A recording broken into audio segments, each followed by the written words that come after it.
7:05 a.m. Le agradecemos a nuestro primer invitado esta mañana. Se trata del doctor Nino Casanelo, experto penalista. Con él vamos a estar conversando acerca de si es que existe suficiente normativa para sancionar el lavado de dinero en el Ecuador. Y lo hemos invitado luego de este informe de la CELAC. Hay algunos analistas económicos que interpretan ese informe, hablan de 5.000 millones de dólares que estarían rodando en nuestra economía. Hay otros que dicen cerca de 3.500 millones de dólares se están moviendo en el sistema financiero ecuatoriano, pero que no se conoce su procedencia, su origen.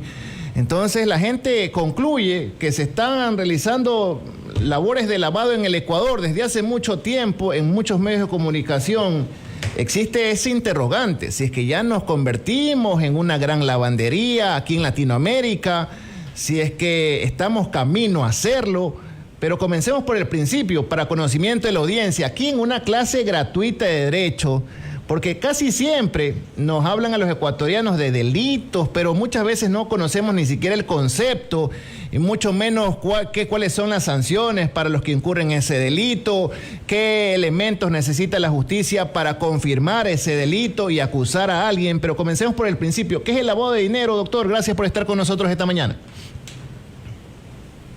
Muy buenos días, Carlos. Pues saludo igual a la audiencia. Pues. El lavado de activos, conducta típica reprimida en nuestro Código Orgánico Integral Penal, básicamente, pues, y un poco palabras que la audiencia puede entender, tiene que ver con la incorporación al flujo económico, digámoslo así, legal de activos o dineros de origen ilícito, provenientes de actividades principalmente ilícitas. Ese es el resumen más sencillo que podemos ponerle a la audiencia. Entonces, por ponerle, digámoslo así, un ejemplo muy concreto, ¿no? En una actividad masiva, de aquellas incluso por las que las personas en general no proveen sino notas de venta, no hay facturación, vamos a poner un ejemplo muy clásico, digamos, de nuestra cultura tradicional. Vamos a suponer, pues, que un determinado empresario empieza a comprar pollos, ¿no? Entonces, los pollos, por ejemplo, la mayoría de personas que los vende lo hace, pues, como le digo, sin emitir comprobantes. En esta compra de pollo masiva paga en efectivo.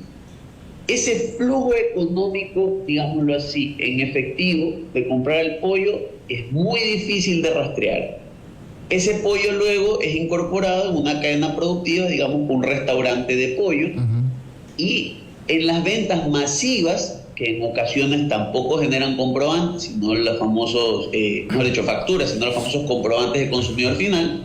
Por ejemplo, uno puede en un porcentaje vender X cantidad de esos pollos ya procesados en un local, o en su defecto puede fingir en ocasiones que está vendiendo, digámoslo así, este producto. Entonces, ese dinero que originalmente, digámoslo así, sale del suelo, nosotros sabemos de dónde sale realmente, ¿no es así, Carlos?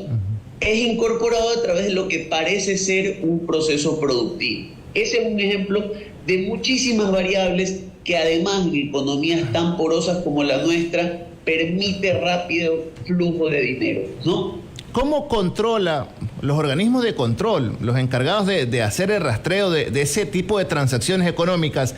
¿Cómo pueden determinar quiénes son los responsables del cometimiento de ese delito, de los que están metiendo plata de origen ilícito, ilegal en nuestra economía, así en diferentes cadenas? Porque con el ejemplo que usted nos pone, oiga, hay varias actividades, muchas actividades en el país que se realizan de esa forma y no queda ningún comprobante, ningún registro de la venta ni de la compra. Aquí prima muchísimo la informalidad en nuestro país. Pero, ¿cuál debería ser el principio para una investigación en donde tal vez se siga esa cadena, se rastrea quiénes serían los responsables del cometimiento de ese ilícito, del lavado de dinero? Bueno, Carlos, solo para sintetizarlo, digámoslo así, el Ecuador, pues, está adscrito a la Convención de Palermo, que es la Convención contra el Crimen Organizado Transnacional, y una de las exigencias de esa convención, a la que el Ecuador está suscrito desde el año 2002, de septiembre del 2002, era precisamente incorporar a su ordenamiento normativa tendiente a atacar el blanqueo de capitales. Así nace, de hecho, la figura del blanqueo de capitales, luego genera la primera norma de prevención del lavado de activos allá por el 2005, sufre algunas reformas en el 2010 y tiene su versión más acabada en el 2016. En paralelo, el Ecuador suscribió y es parte de lo que se conoce como el GAFILAT, que es el Grupo contra el Lavado de Activos de América Latina, que de hecho, estimado Carlos, el año pasado sí, emitió o generó los insumos para lo que se conoce como el informe de evaluación mutua, que es básicamente miembros de las entidades GAFILAT de otros países vienen a Ecuador para hacer un chequeo de si el Ecuador ha cumplido con los requisitos o con las 40 recomendaciones GAFILAT contra el lavado de activos. Esa valoración que nuestra unidad de análisis financiero y económico, la UAFE, principalmente destinado a lo que se conoce como inteligencia financiera para atacar el lavado de activos, se dio a cabo el año anterior y generó un informe en enero de este año. Entonces, un poco contestando su pregunta, los mecanismos contra el lavado de activos y que generan prueba para poder pesquisarlo como delito están más encaminados hacia la prevención y detección. Aquí encontramos la famosa figura de los oficiales de cumplimiento, por ejemplo, que en entidades financieras de las más sensibles para el lavado de activos o ciertos negocios de venta y comercialización masiva, como por ejemplo patios de vehículos, obligan a las personas que se dedican a este negocio a generar formularios de Know Your Client o Conoce a tu cliente, de tal manera que determinada transacción que pudiera tener un origen raro y de determinados umbrales son rápidamente reportados a los organismos de control. En pocas palabras, Carlos, nuestra normativa, que cumple con estándares internacionales, sí tenemos normativa, lo que exige es que la persona en medio del proceso de venta o comercialización informe a la entidad de análisis financiero o de inteligencia financiera como la UAFE o a través de las superintendencias cualquier actividad irregular. Y como varias ocasiones lo hemos conversado en su programa, es ahí donde está el detalle. Precisamente lo que ocurre, y eso también se extrae de este informe de evaluación mutua de GAFILAT Ecuador del 2023, lo que ocurre muchas veces es que la ejecución de estos controles se torna ineficiente por muchísimas variables, desde falta de personal o contingente humano en instituciones como Fiscalía General del Estado y Policía Nacional para generar las pesquisas y aprovechar los insumos de la inteligencia financiera, la abundancia de información o reportes de no tan alta complejidad o riesgo contra los que sí tienen una alta complejidad o riesgo. Pero aquí cabe, y es interesante, le pido a usted, a la par del documento del CELAC, que vamos a conversar en un rato, le pido que revise este informe de evaluación y, por ejemplo, usted va a ver en el resultado inmediato 6, número 6, que de acuerdo a la matriz de riesgo establecida por la entidad respecto al Ecuador, pese a que el narcotráfico y el contrabando son dos de los señalamientos más importantes en su matriz de riesgo, son muy pocos los análisis de inteligencia financiera que se han realizado en narcotráfico y contrabando. Entonces, un poco lo que nos dice es, sí, se genera control en determinadas actividades, principalmente a través del sector bancario, pero no se ataca o no se ha generado informes en investigaciones relacionadas al narcotráfico.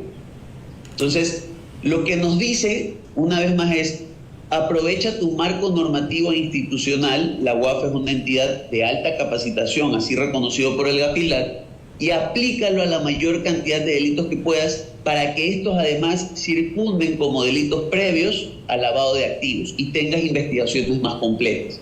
Entonces, voy a sintetizar tal vez sus palabras a lo guayaco, a la guayaquileña. Usted nos está diciendo que este tipo de delitos es más fácil prevenirlo que sancionarlo una vez ya cometido. Por un lado, y además para sancionarlo, necesito hacer latentes los mecanismos preventivos que precisamente me van a generar las pruebas. Es decir, si yo tengo un reporte oportuno de una entidad financiera que me muestra un movimiento anormal de A, B o C individuo, es más fácil para mí luego relacionar a ese individuo con otras personas dedicadas a X determinada actividad y en función de eso pues hacer las vinculaciones y encontrar una red que a lo mejor me lleva hasta delincuencia organizada. Pero un poco la lógica, como usted bien lo ha señalado, Carlos, es yo tengo los controles preventivos y es a partir de ahí que estructuro mi investigación. Por eso, de hecho, entidades como la UAFE y la Gafilat existen, porque se dieron cuenta que para luchar contra el fenómeno del blanqueo de capitales, más que una investigación en campo de tipo criminalístico tradicional, necesito entidades de inteligencia financiera. Solo por darle un dato de lo que dice el informe Gafilat, en el Ecuador se generaron 102 registros de operaciones inusuales, o ROI. Sin embargo, Carlos, para que usted tenga una idea, solo 11 de esos 102 ROI llegaron a juicios con sentencia ejecutorial. Y de esos apenas 9 más están en etapas finales. ¿Qué nos dice esto? Que un 20% de los informes o de los reportes de operaciones inusuales de nuestro ente de inteligencia financiera llegan a una etapa final, digámoslo así, de judicialización. Y lo que nos ha dicho el Gafilat, particularmente, como le decía, en el resultado inmediato número 6, es pesquisa más y pesquisa temas de narcotráfico que son los que están afectando tu región. No es que no hay control en el lavado de activos en el Ecuador, Carlos. De hecho, se lo he dicho, es una entidad bastante bien calificada, la UAF. El problema, y lo que sí nos ha dicho el Gafilat, es que tenemos que apuntar a donde están algunos de nuestros problemas estructurales por la misma matriz de riesgo generada por el Ecuador. Ahora, en el marco de esto ha habido iniciativas. Por ejemplo, el año pasado se implementó el CONALAF, que es el Comité Nacional de Coordinación y Control del Lavado de Activos y Delitos precedentes al lavado de activos, financiamiento del terrorismo y producción de armas de destrucción masiva. ¿Qué es esta entidad creada por el Ejecutivo? Es básicamente un consejo que congloba principalmente a la Unidad de Análisis Financiero, al Servicio de Rentas Internas y otras entidades sensiblemente vinculadas al manejo de capitales en el país, para articular una política de integración e intercambio de información activa. Incluso se invita a participar a las superintendencias.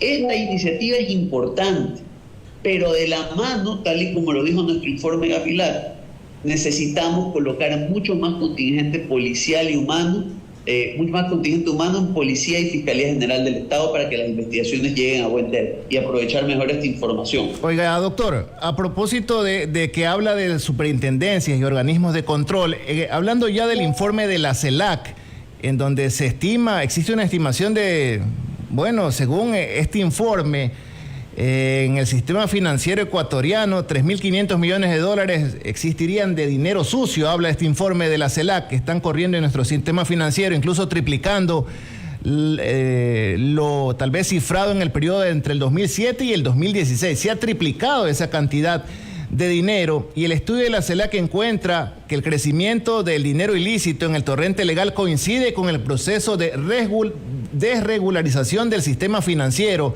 y las superlativas tasas de ganancias que reporta la banca ecuatoriana. Este informe de la CELAC habla de que se ha desregularizado el sistema financiero.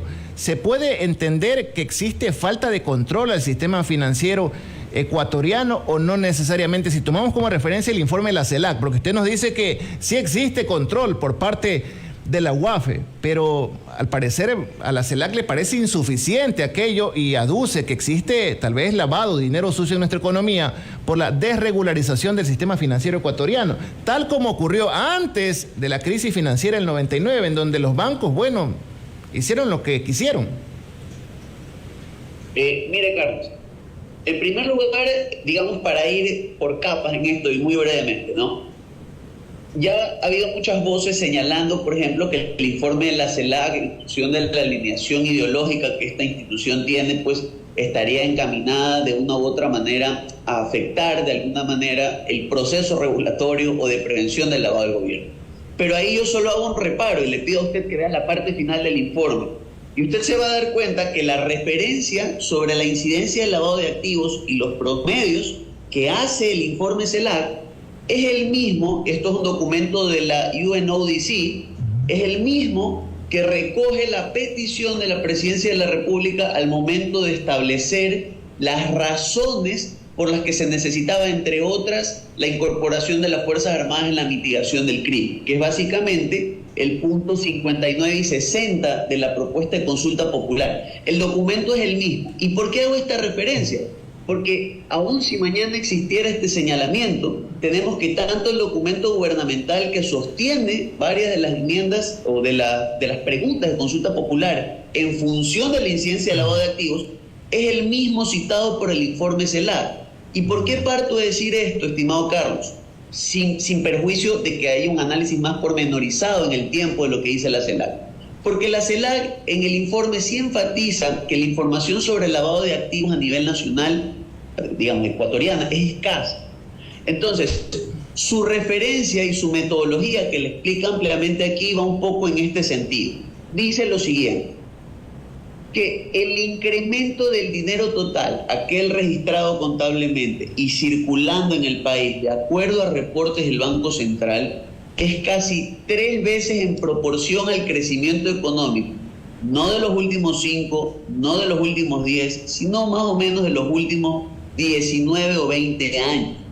Y esto es interesante porque eso significa que el informe está recogiendo casi toda la historia de mitigación y lucha contra el blanqueo de capitales que ha tenido el Ecuador. Recuerde usted que le mencionaba que entre la suscripción de la Convención de Palermo y la adscripción al GAFILAC y la existencia de nuestra primera norma de lavado de activos, estamos hablando más o menos del año 2005, es decir, de cuando tenemos reportes.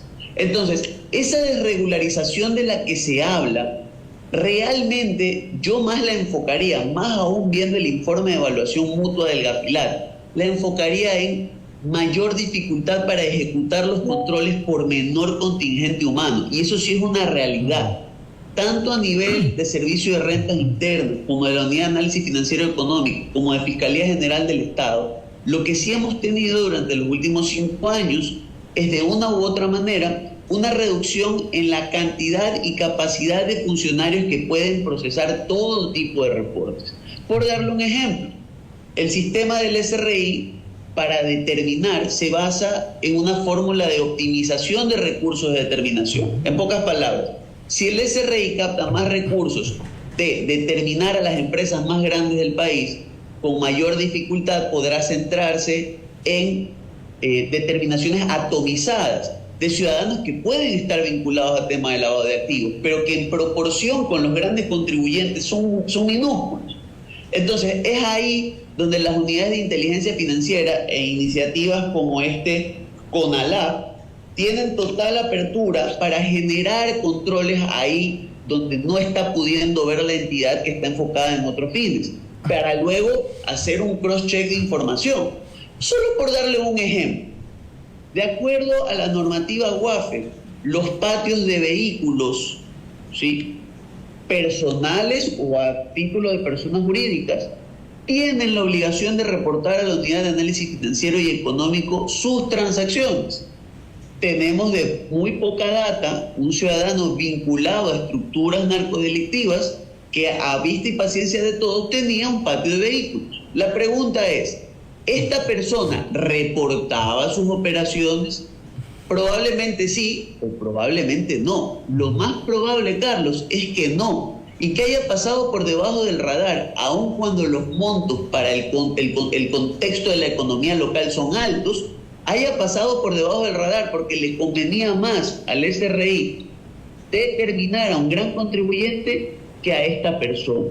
Ahora bien, así mismo como señalamos... Pero ahí falla, ¿ahí quién falla entonces, doctor, en esa cadena de control? Tomando en consideración las cifras que se mueven para la instalación de un patio de vehículos. Y le pongo otro ejemplo. Aquí luego de la pandemia llovieron las farmacias en todos los barrios. Y sí, es verdad, el sector farmacéutico ha tenido muchas ganancias. Pero de una misma cadena en barrios hay 3, 4. ¿Y qué pasa con las gasolineras aquí también?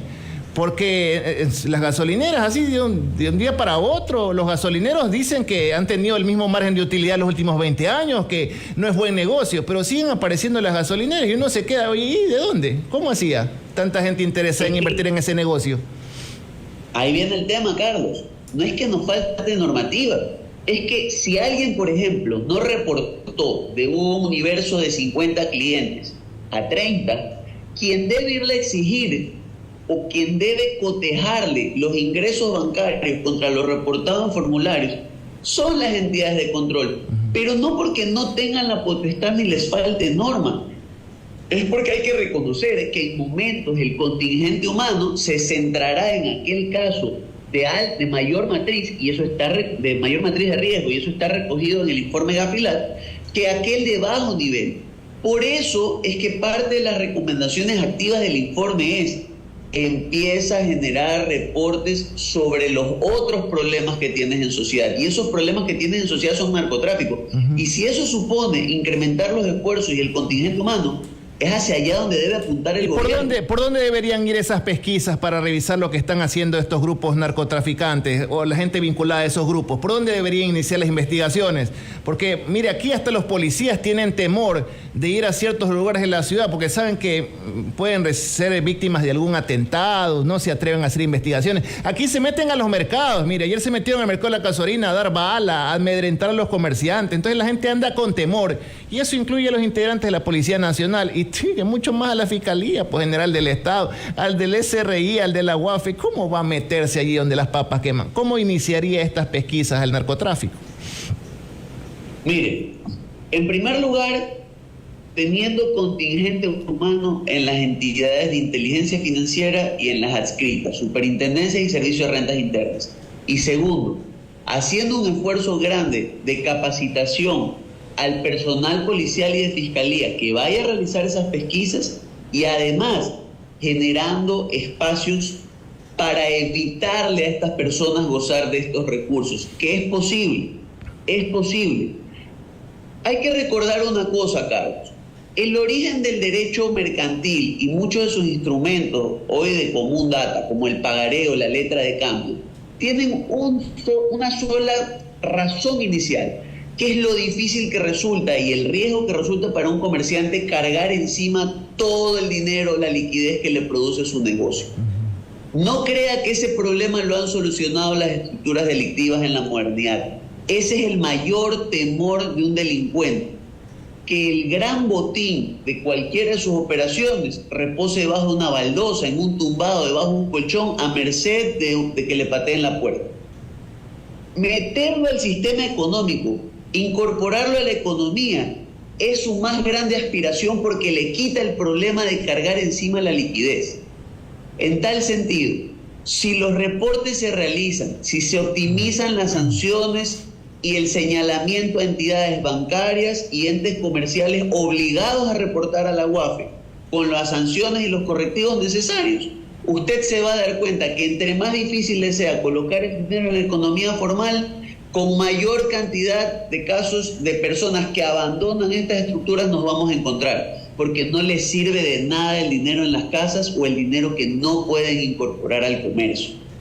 Ahí tenemos que ser completamente, digámoslo así, estructurados en nuestro pensamiento.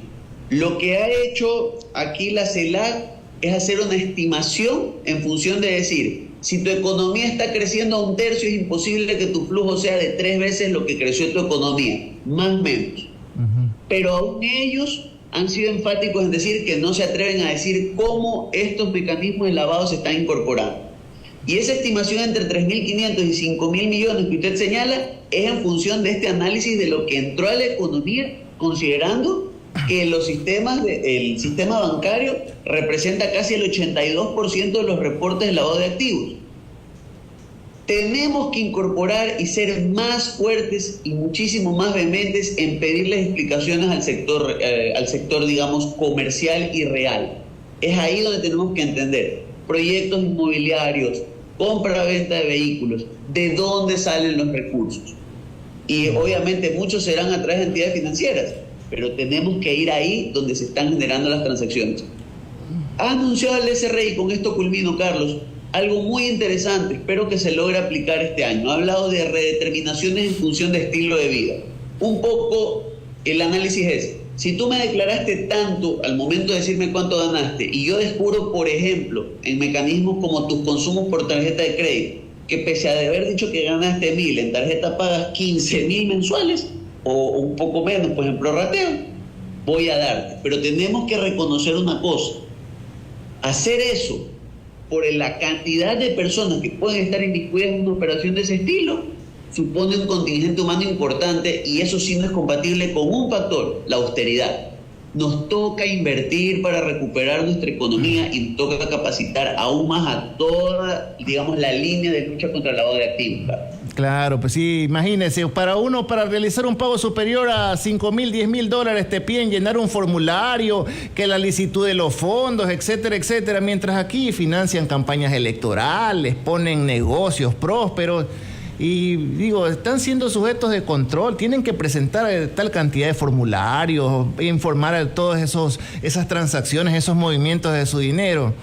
Son interrogantes que, bueno, hay que ir directo a la fuente y preguntarle qué tipo de controles están realizando. Ya vamos a hacer la gestión para invitar a alguien de la UAFE para ver qué están haciendo en contra del lavado de dinero a propósito de estos informes de los que hemos conversado esta mañana. Doctor, gracias por estar con nosotros. 7:30, el doctor Nino Casanelo, experto penalista aquí en América. Gracias, buen día. A usted, Carlos, a su audiencia, buen día. 7:30, una pausa, enseguida regresamos.